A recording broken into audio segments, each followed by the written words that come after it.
All right. Good afternoon, class. Good evening, good morning, whatever time it is when you're watching this. This is our day 19 lecture video where we're going to be finishing up chapter 7. All right, so let me go ahead and share my screen here as we go over the course schedule, where we're headed, kind of what's coming up in the future. So this is our day 19 lecture video where we are going to cover sections 7.4 and 7.5 of our textbooks. This will conclude our material for Chapter 7, and then in tomorrow's video for Day 20, we will be ready to start Chapter 8, and this will actually be wrapping up the material for this class. In fact, including today, looking here at the schedule, we have one, two, three, we have four more lecture videos here, and then that will be the end of this class, and the last week or so is going to be totally dedicated to final exam review. There will be no new assignments, no new participation questions. You'll be able to use that entire time just for yourself to prepare and get ready for the final exam. Now, since this is an online course, we actually don't have a specific assigned final exam date.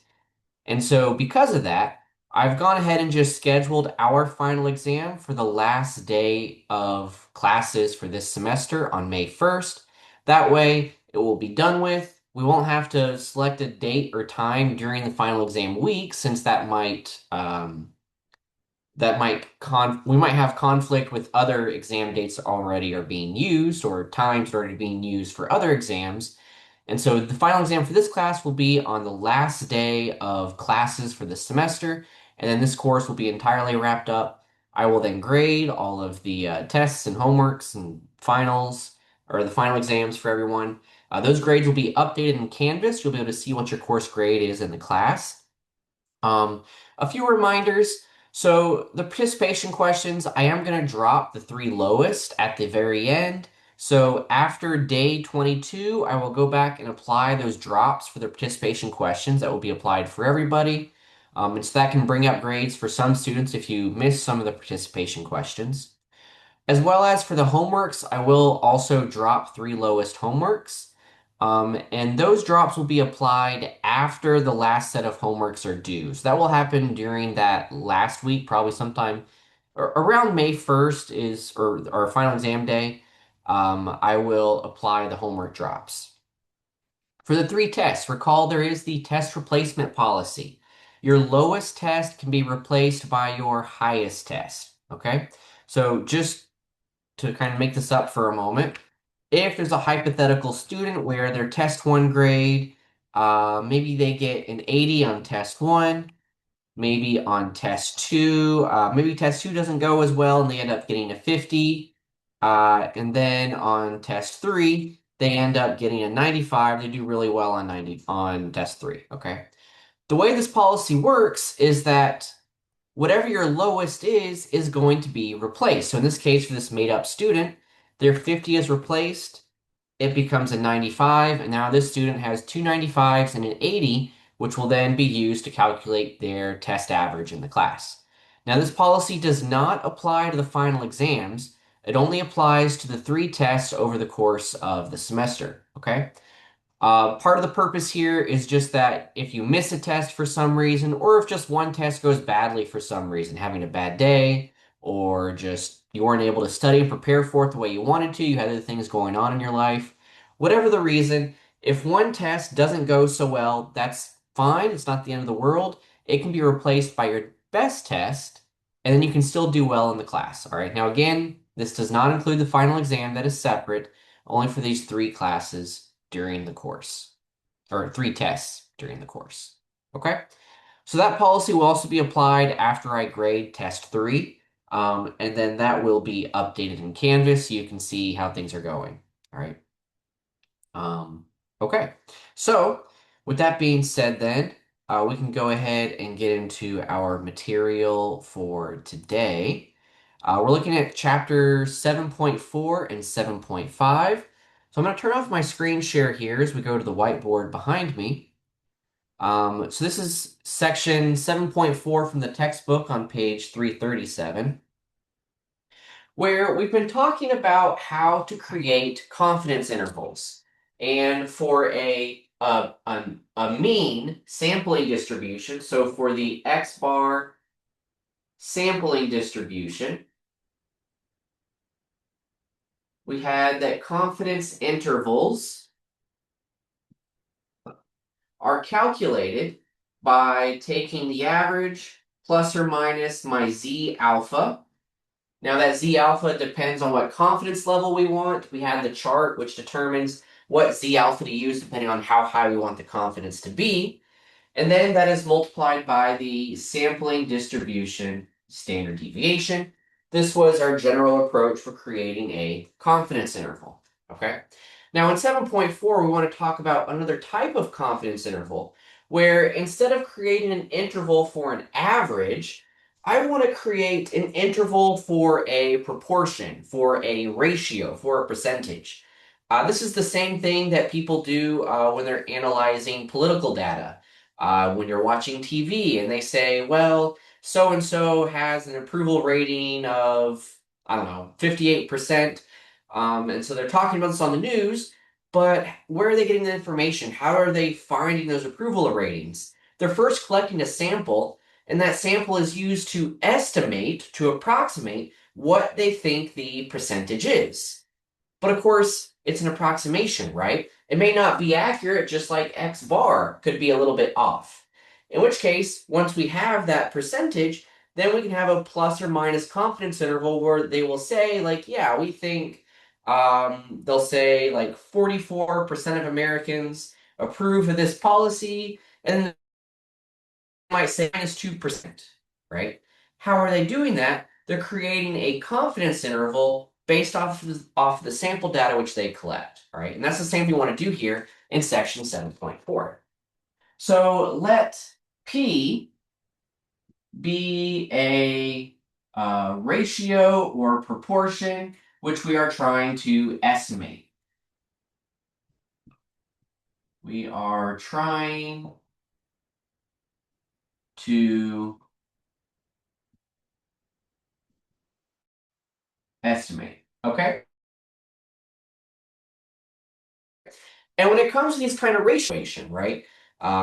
If we're talking about like a political survey, then you either approve or you don't approve, or you like some policy or you dislike that policy, or so on and so forth, right?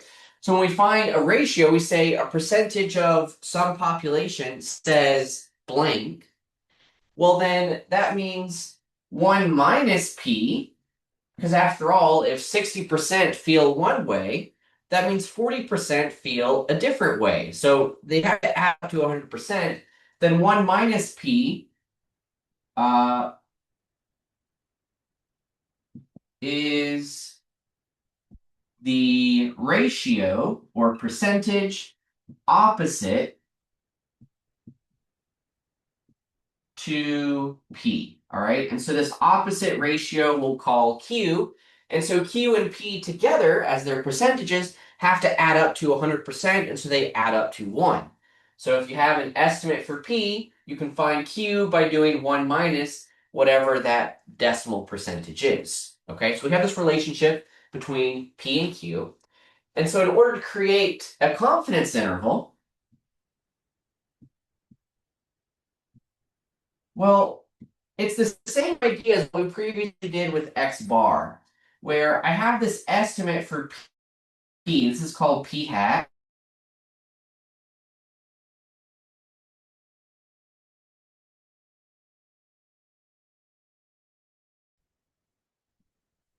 For since after all, P is the true ratio from the population which we are trying to estimate. We don't know what P is exactly, but it's what we're trying to get to. P hat is what we get from the sample, just like X bar is what we get from the sample. Okay, so we have, well, we think it's 63%. Okay, plus or minus, well, we're going to use the same Z alpha, just as we would before. That's telling us based off of our confidence, how far to the left and right do I need to go? And that is times this ratio standard deviation. So instead of the sampling distribution standard deviation, we need the this population ratio standard deviation, okay? So how do we find that? What is this standard deviation for this situation? The textbook gives us a definition here, some properties which are true for sampling distributions involving p hat. I'll also just clarify the vocabulary. When I say p hat, I'm just talking about this p that's kind of like got an upper caret on top of it. It kind of looks like a hat is sitting on the p. And so mathematically, we just call that p hat. It's an approximation for p. All right. So how do we find the sampling distribution of p hat? How do we find its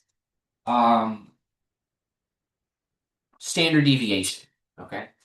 So we have the following properties. We'll make note of this, and this will help answer our question here. So sampling distribution of p hat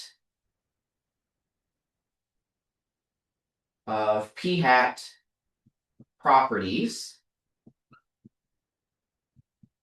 So first, p hat comes from the sample and approximates p. So if we've done a good job, if we have a good sample, then p hat is approximately equal to p, but it may not be exactly equal to p. It's like close to it. All right. We also have then, that means q hat, the approximation for q, the ratio which is opposite to p, may be found as 1 minus p. All right. And then secondly, what about standard deviation? Well, the standard deviation here is actually found by taking a ratio of p and q divided by the sample size. So our sampling distribution of p hat standard deviation equals the square root of p times q divided by the sample size. And all of this is underneath the radical. All this entire fraction is underneath the square root here. All right. But we also have a third requirement here because recall in the last section, in fact, we needed the sample size to be greater than 30. Well, the same is true here. In order to make these approximations, in order to create a confidence interval, I need a large enough sample size to believe that it's accurate or to believe that it might actually have a good picture of what we're trying to approximate. Okay. So what is large enough? Well, we still need a sample size of 30, but the way that gets split up, what does that mean? Well, my sample size can be split, or my sample in general is split into two groups. The people who agree with P and the people who agree with Q, right? These two subgroups of the entire sample. And so our third requirement is, well, whatever my sample size is, times P. So if I have 100 people and 55% of people fall into this P ratio, well then 50 or 100, the sample size times the percentage of 0.55 would give me 55. So N times P is the number of entries or data points in the sample which agree with P. Now that's possibly half of what we're looking at. Or in other words, if that is out of 30, or we need it to be out of a total sample size of 30, then each separate category has to be at least greater than or equal to 15 in order to have any hope of it being an accurate approximation. Okay, this again comes from the central limit theorem, where we need a large enough sample size in order to make these assumptions that my data is approximately normal, that this is close to a normal distribution with that kind of hill-shaped business, okay? So I need enough representation in my sample of the P group and the Q group in order to actually make, in order to make approximations, in order to make guesses about these populations. So these are the formulas we use. together with the same formula we had from before for a confidence interval, where we're just changing how this standard deviation is calculated based off of the sampling distribution that we're talking about now for p hat. All right, so I'll make a note of that over here to the side, so we're going to need that in a moment. The p hat standard deviation is p times q divided by n inside of that square root. All right, so let's go ahead and look at an example.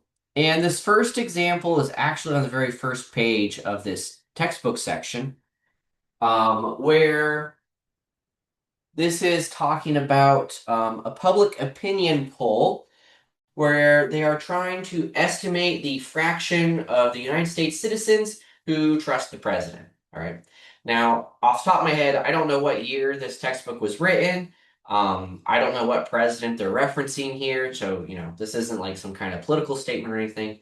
We're just examining this question that's coming from some kind of poll. It might even be a made up poll. Okay. So I don't know where this is coming from. This is just the example that we have in the textbook. Okay. So, in this sample for this public opinion poll, they just poll all of these people. In this case, they sample 1,000 citizens, and they're just asking them the question, do you trust the president? Yes or no? And trying to approximate what is that ratio of the population. Okay, so here we go. We see that they sample 1,000 people for an opinion poll.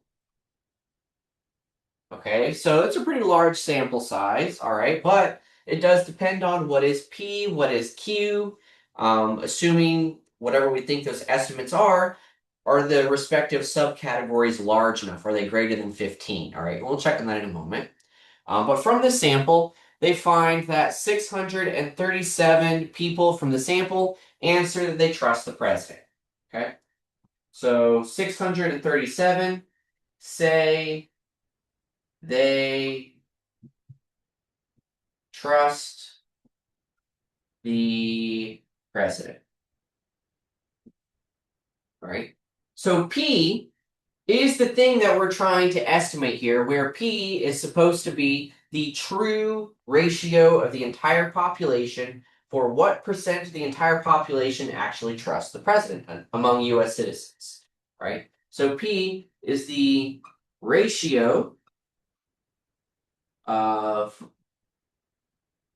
citizens who trust the president. Which again, we don't know exactly what P is. We're trying to estimate it. But from the sample data, well, what is P hat? Well, I see it was 637 people who responded yes. That was out of a sample size of 1,000. So I can find P hat by dividing here. 637 divided by 1,000. Or in other words, this is 0.637. Okay. So approximately 63.7% of the US citizens trust the president. Now I can also find Q, since Q is the opposite ratio. It's 1 minus P, or 1 minus that percentage. So I go to a calculator, and we see 1 minus 0.637 is equal to 0.363. So Q hat is 0.363. Okay, we have these approximations. We also see, well, then this group was 637. That's greater than 15, so that's good. And for Q hat, well, that's 36.3%, or out of 1,000, that would be 363. That's also larger than 15, so great. These sample sizes are large enough. We can proceed with using the confidence interval formula we have, all right? Now, if we want a 95% confidence, then it's going to be the same Z alpha that we had in the previous section. So for 95% confidence, this means that Z alpha is 1.96, right? We've seen that in the past lecture videos. All that's left now is to calculate what is my sampling distribution standard deviation by using this formula, right?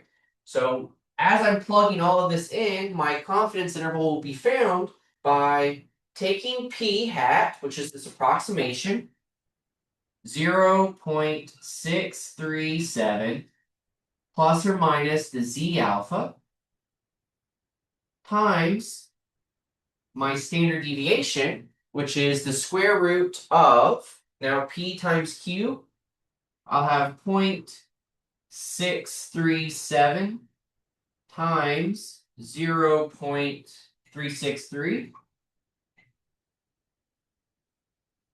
Okay. All divided by the sample size, which is 1,000. All that's inside the square root. Okay.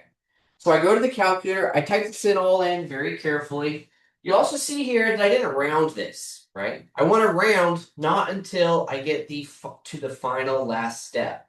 If I round too early, that could throw off my final answer, and then I have a less accurate confidence interval. Okay, so again, do not round until the very last final answer here.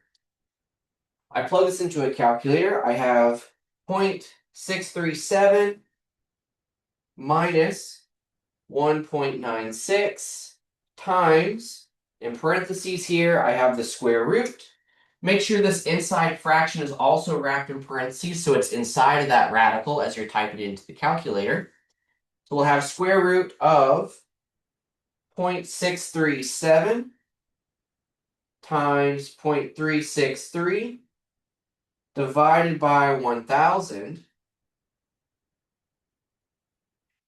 And I am getting an answer here for my lower bound of 0.607. That's my lower bound.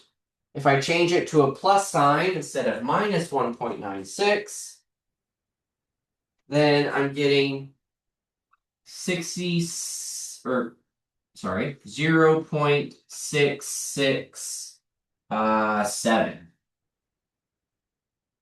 And so now I have an approximation where, yeah, according to the sample, 63.7% of the population approves of the president or trusts the president. But this is plus or minus this possible error where I got to look out for 95% confidence. That might not be true of the entire population. And so I have to go some amount to the left, some amount to the right, which depends on my z alpha and my standard deviation. So we can create this ratio, we can create this estimate. Okay?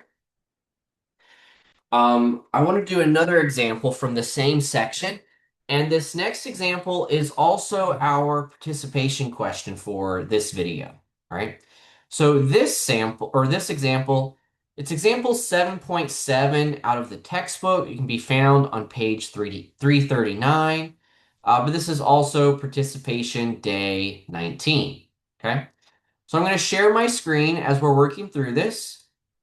And we're going to be using the exact same formula that we're using here on the board. Okay, so you can make a note of that. Make sure you're looking at the same formula, and then we'll proceed with what we're doing here. Okay, so let me share my screen as we work through this.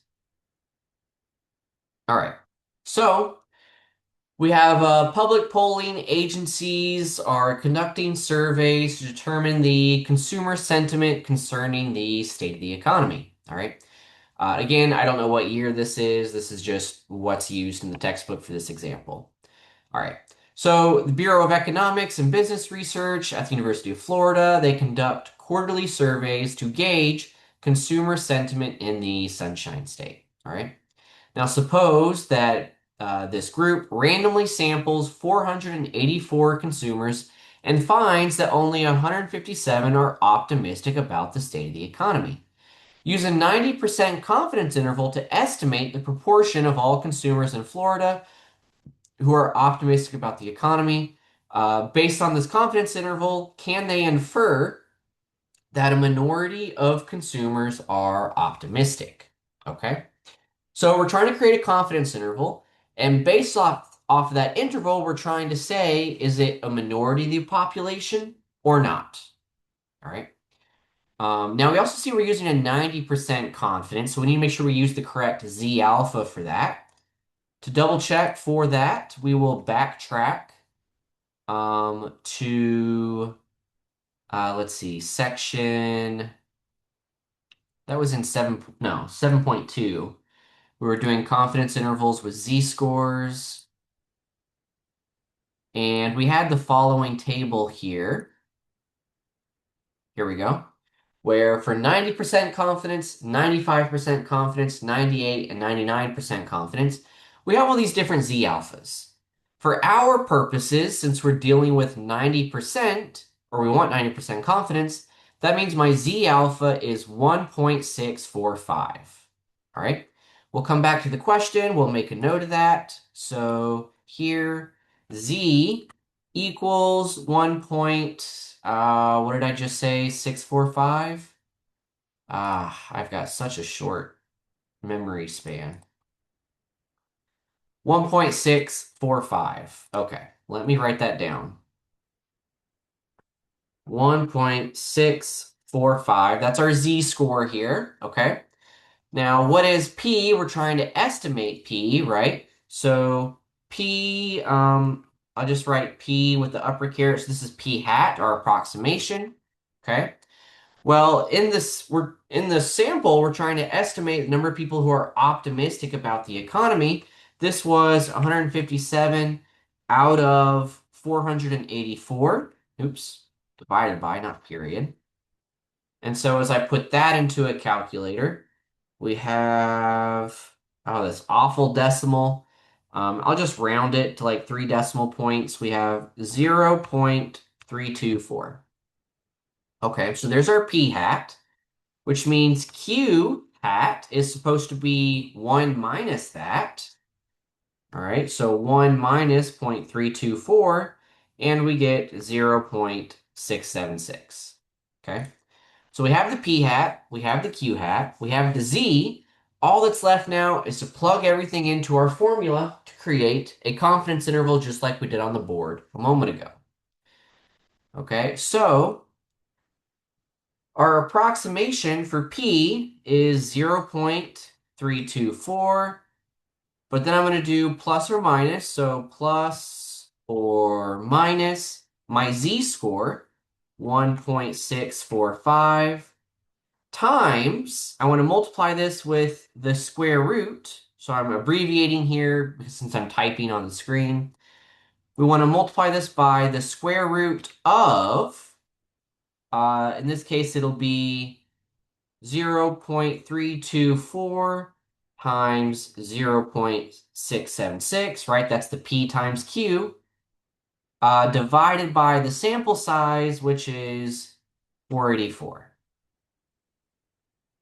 All right, so there's our formula. Now all we got to do is plug this all in and see what is my upper bound, what is my lower bound, for what we think the true P is. So I'm typing the calculator, 0.324 minus 1.645 times the square root of 0.324 times 0.676 divided by 484. Okay. I'm getting a lower bound of 0.289 and an upper bound of, if I change it to a plus instead of a minus in my calculator, I have 0.359. Okay. So this is kind of a larger interval since we're using this 90% confidence. We also have a smaller sample size. So it's not going to be as accurate as we would have if the sample size were larger, like the example we just did where the sample size was 1,000 people. Okay, so the sample size makes a difference in how big this margin of error is going to the left and right. All right, which is actually going to be super key for the last section of chapter 7. We'll talk about that in a moment. But what can we say? Well, with 90% confidence, the percent of people, the ratio of people who are optimistic about the economy are somewhere between 29% and 36%. Even at its highest, 36, that's still a minority of the population. So can they infer that a minority of the population or of the Florida consumers is optimistic about the economy? The answer is yes, they can infer it's a minority, since with 90% confidence, it's some ratio in between 0.289 and 0.359. All right. So for today's participation question, the answer is yes. And that is all you have to type in to get full credit for this participation question, since we did all the work here in the video and in your notes on your own paper. The final answer here is yes. There is evidence to suggest that a minority of Florida consumers are optimistic about the economy. All right. So this concludes participation day 19. But the rest of this video, the last half of this, I want to dedicate to wrapping up chapter 7, where we're now going to turn to section 7.5 of the textbook to wrap up chapter 7. Okay? So I'm going to turn off my screen share again as we go into chapter 7.5. All right. Where essentially what we want to highlight is, well, depending on the confidence interval we create, sometimes we have a big interval where I go to the left and right, and I've got this big window of like, well, is it 60%? Is it 80%? Is it 30%? Depending on how small my sample size is, we can have a very small or large confidence interval. So what do? I want to be more accurate, right? I want to be confident in my answer, and I want to have a smaller window. Instead of plus or minus 3%, I want plus or minus 1%, or I want plus or minus a half percent, right? I want to be super zoomed in on some number so that I've got this higher degree of confidence of, yeah, we think we've got the real thing that we're trying to estimate. Okay? So how do we do that? How do we control that? Well, back up to the beginning, what we were doing earlier in chapter 7, where these confidence intervals are calculated based off of this following formula. All right, this was the formula we started with today, where we say that my confidence interval, I have x bar plus or minus z alpha over 2 times this standard deviation for the sampling distribution. Okay? Or more specifically, I can write this as x bar plus or minus z alpha over 2, where this sampling distribution standard deviation was calculated as the sample standard deviation divided by the. All right, hold on. Let me double check myself. Yeah, divided by the square root of n. All right. So when we take some sample and we're trying to approximate something, I don't have any control over what x bar is, right? That's just determined by the sample. I take a sample, I collect the data, I average it up, and that's x bar. I can't control that.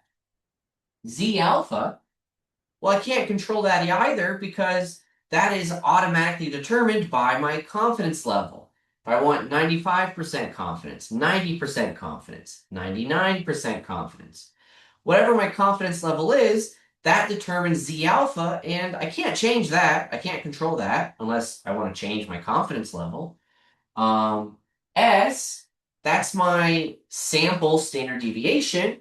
Well, I can't control that either because that's determined by the sample, just like X bar is. The one thing I can control from this formula is the sample size, right? I can sample 10 people. I could choose to sample 50 people.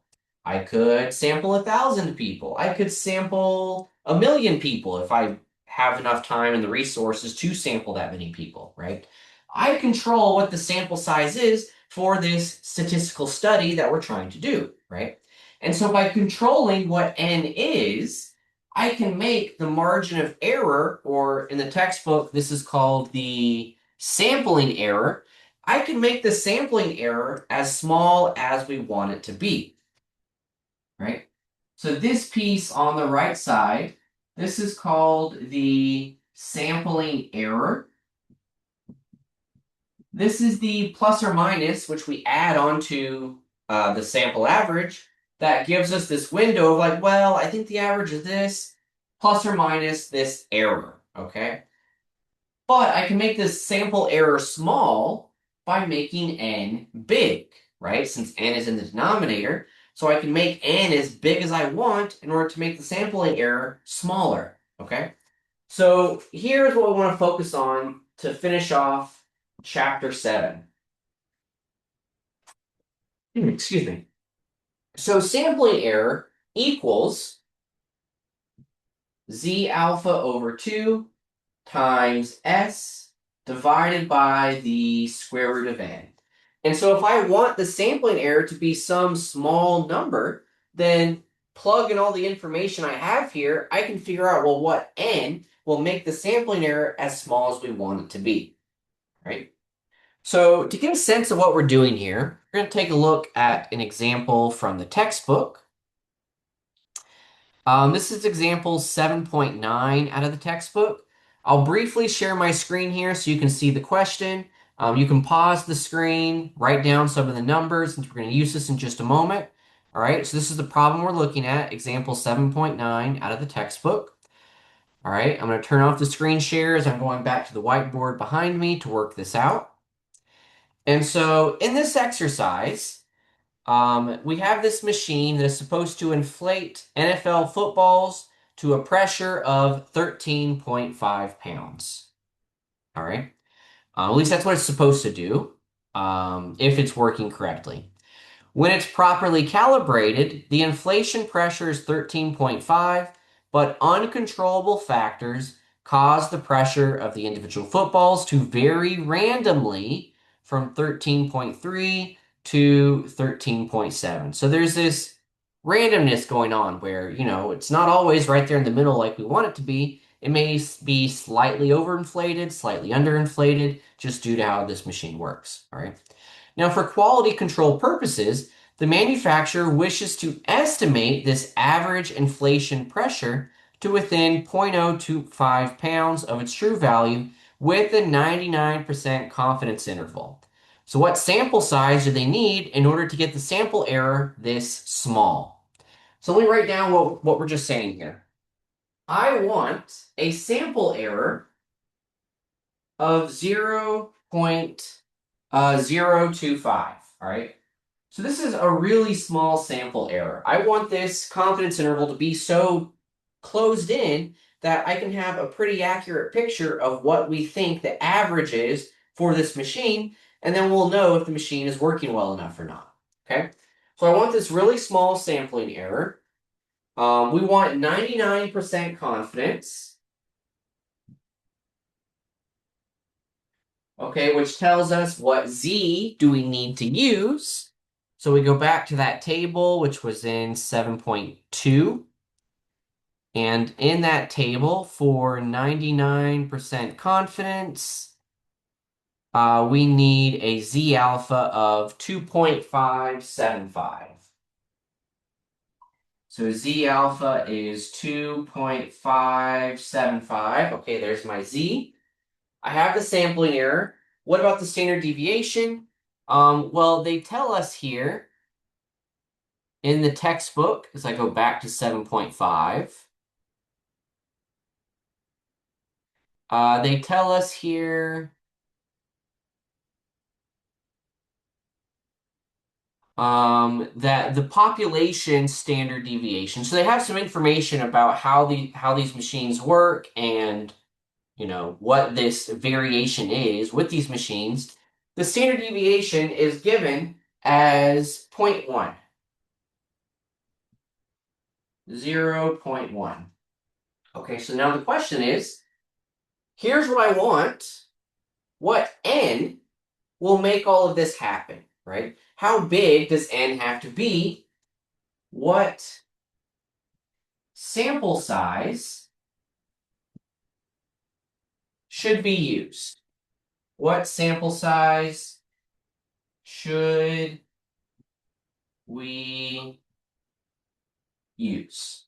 Okay, how do we find out? We'll plug all of this into the formula. My sample error is 0.025, at least that's what we want it to be. My z alpha is 2.575 times s, that's the standard deviation, which is 0.1. This is all divided by the square root of n. If I can solve for n, then I know what does n have to be to make this happen. Okay, so I divide this fraction to the other side. That's 0.025 divided by 2.575. That's a bad decimal.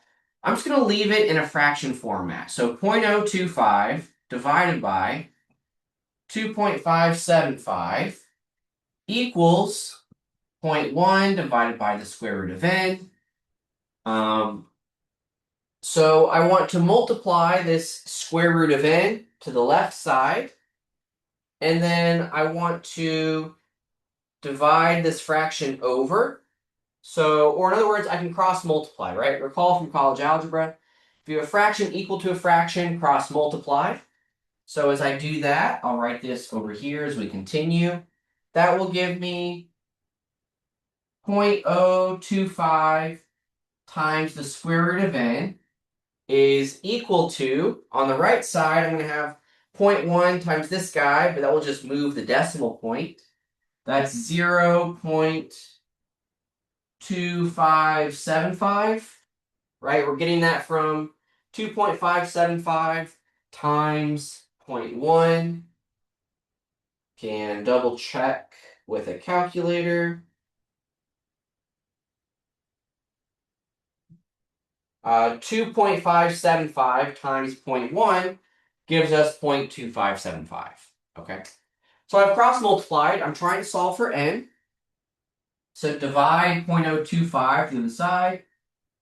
Square root of n equals this awful looking fraction. 0.2575 divided by 0.25. All that's left to get n by itself, I'm just going to raise both sides to the second power. And so n equals 0.2575 divided by 0.025. And this whole thing is raised to the second power. And what do we get for n? Our final step, 0.2575 divided by 0.025. And we raise that to the second power, we get an answer here of 106.09. Okay, so in order to have a sample error of 0.025 with 99% confidence, they need to sample 106.09 footballs. But wait a moment, can we actually sample 0.09 of a football? No, that doesn't make sense, right? A sample size has to be a whole number. I could sample 106 footballs. We could sample 107 footballs, but I can't sample 106.09. It's just not possible. So what do we do? Well, this is the minimum n, which is required to get this sampling error. So I can't round down. If I round down to 106, that's going to be too small. That's going to be below this minimum requirement. So 106 is not going to be big enough, in which case, when we have a decimal answer for this sort of question, we always have to round up in order to guarantee the sample error will maintain the smallness. Okay? So that means for this exercise, we need to sample 107 footballs to get the sample error small. Okay? And so by using our confidence interval formula, in particular, we can focus in on what's happening with the sampling error. The textbook refers to this as SE, and there's formulas in the textbook for this. Then we can solve for n to determine what n do I need in order to guarantee whatever sample error I want. I can change it to 0.01, change it to 0.001. However small you want it, that tells us how big n has to be in order to get the smallness for that sampling error. Okay? And so this is kind of where we end in chapter 7, where the whole idea in chapter 7 is trying to create these confidence intervals for what we think some statistic is, whether it's a sample average that we're trying to approximate, or if it's a population proportion or ratio that we're trying to estimate, like we did in section 7.4. But all the while, my confidence interval might be really big. I could have plus or minus 100 or something, in which case, that's not really a helpful confidence interval. It's not a good approximation. In which case, by controlling n, we can make our estimate as accurate as we want, and that's how we actually estimate or try to get very accurate approximations for things in the real world. Okay? So this will wrap up chapter 7 for us in this video. I will go ahead and stop there. We will continue into chapter 8 in the day 20 lecture video.